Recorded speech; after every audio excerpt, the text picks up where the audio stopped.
দিনে দিনে ধুকে ধুকে মরার থেকে, কষ্ট পেয়ে মরার থেকে একেবারে মরে যাওয়া ভালো। সেসব দালালদের বিরুদ্ধে যদি অ্যাকশন না নেয়, পরবর্তীতে এই যে আমরা আহত বিষ পান করে আবার হয়েছি না, বেঁচে গেছি তো, এরপরে আবার সুসাইড করব। কি এমন হয়েছিল যার কারণে আসলে আপনারা একটা পথ বেছে নিতে হবে? এই পথ আমরা নিজেরা বেছে নিই নাই, আমাদেরকে বেছে নিতে বাধ্য করা হয়েছে। জাতীয় চক্ষু বিজ্ঞান ইনস্টিটিউট ও হাসপাতালের ডিরেক্টর বাধ্য করছে। কারণ দীর্ঘ 10 মাস ধরে আমরা চিকিৎসার অভাবে ভুগতেছি। অনেকে আছে যারা তার মুখ পরিচিত, ট্রিটমেন্টের প্রয়োজন নাই, তাদেরকে ভর্তি রেখে বেডে রেখে দিছে, মানে তাকে সহযোগিতা করতেছে। আর যাদের ট্রিটমেন্টের প্রয়োজন তাদের ফলো আপে রেখে দিচ্ছে। এমন ফলো আপে রাখার ফলে কিছুদিন যাইতে না যাইতে মনে করেন যে চোখ তুলে ফেলা লাগতেছে তাদের। এই জন্য আমরা জানালাম, স্যার আমাদের উন্নত ট্রিটমেন্ট লাগবেই, এটা যা করার প্রয়োজন তাই করতে হবে। তারপরে সে রাজি নয়, সে রেফার করবে না। এই জন্য মনে করেন যে দিনে দিনে ধুকে ধুকে মরার থেকে, কষ্ট পেয়ে মরার থেকে একেবারে মরে যাওয়া ভালো। এই জন্য মনে করেন যে তাদের সাথে কথা বলে যে বললাম, স্যার দেবেন না তো, যেহেতু এই মুহূর্তে দেখেন কি হয়, আমরা সুসাইডও করতে পারি, আই ডোন্ট কেয়ার, তাই বলে। জাতীয় চক্ষু বিজ্ঞান ইনস্টিটিউট ও হাসপাতালের ডিরেক্টর খায়ের চৌধুরী। এরপরে আমরা সেখান থেকে বের হয়ে, তার রুম থেকে বের হয়ে এসে দরজার সামনে বিষ পান করি। তার রুমেই আসলে আপনারা বিষ পান করেছেন আর কি। মনে করেন তার রুম এটা, আর রুম থেকে বের হয়ে মনে করেন দূরে তো না যে এই যে এখান থেকে অত দূরে, এমন না, রুম থেকে বের হয়ে দরজা খোলা, ওইভাবে। আমরা যখন এই বিষ পান করে আহত, মানে আবার নতুন করে আহত হয়ে যখন এই সরোয়ার্দী হাসপাতালে আসলাম, সর্বপ্রথম দায়িত্ব ছিল কাদের? যারা আন্দোলনে আমাদের ডাক দিছিল তাদের আসার কথা ছিল, কিন্তু তারা আসেনি। তারা এখন তাদের নতুন দল নিয়ে ব্যস্ত, কিন্তু আসছে একটাই দল, বিএনপি। কিন্তু এই বিএনপির আসার কথা ছিল না, কিন্তু তারপরেও এসে আমাদের খোঁজ নিছে। কেন?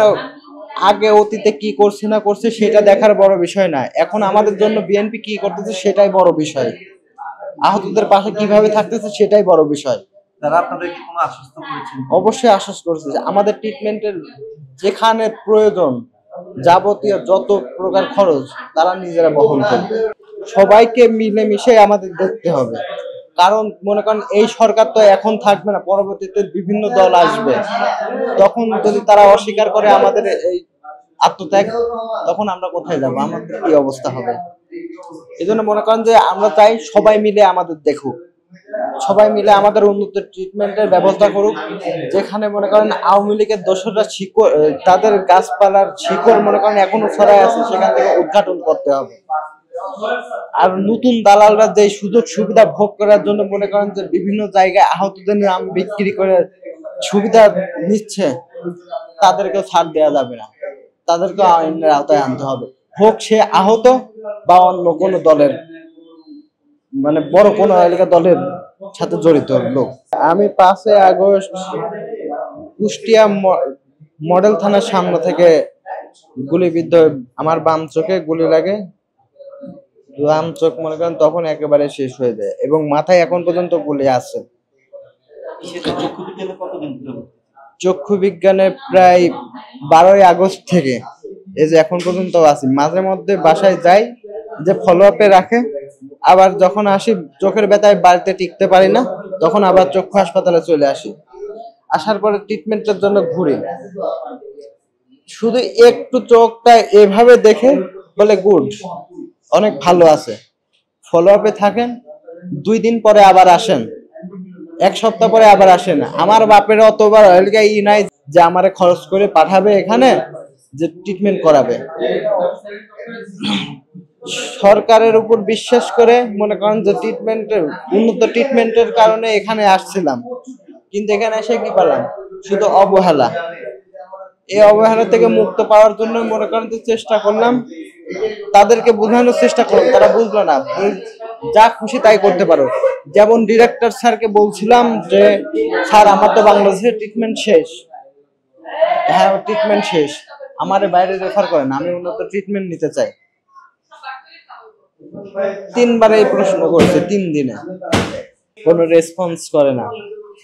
তারপরে পরবর্তীতে আবার যখনই জানাই তখন বলে যে তার চেম্বারে চেয়ারের উপরে বসে ঠিক এইভাবে একদম এইভাবে মাথা নিচ করে পরবর্তী কিছুক্ষণ পরে মাথাটা তুলে তার মাথায় এক মুখ লাল হয়ে গেছে। বলে স্যার আমার রেফার করাই লাগবে। তখন ডিরেক্টর স্যার বলে যে তোমার কাগজপাতি তুমি রেডি করো, আমি ব্যবস্থা করতেছি।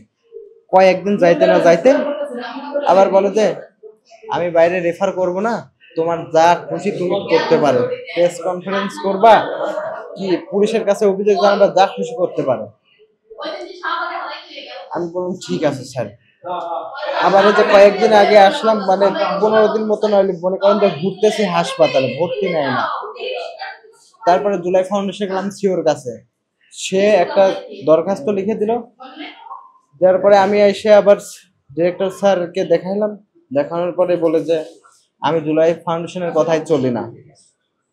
আমি আবার সিও স্যারকে ফোন লাগালাম, বলে আচ্ছা দেখছি, আমি লোক পাঠাচ্ছি।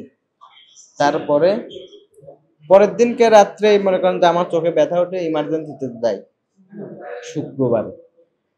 যার পরে ওখান থেকে চোখ দেখে সেটাই ভর্তি দিয়ে দিছে।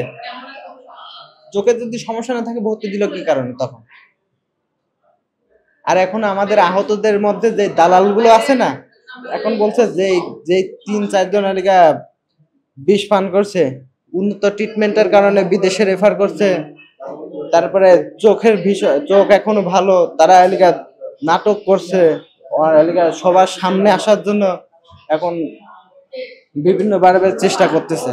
দালালের বাচ্চারা এইসব কথা বলতেছে, বিভিন্ন পোস্টে কমেন্ট করতেছে। সেসব দালালদের বিরুদ্ধে যদি অ্যাকশন না নেয়, পরবর্তীতে এই যে আমরা আহত বিষ পান করে আবার হয়েছি না, বেঁচে গেছি তো, এরপরে আবার সুসাইড করব, কয়বার বাঁচাবে, কয়জনরে বাঁচাবে সেইটা।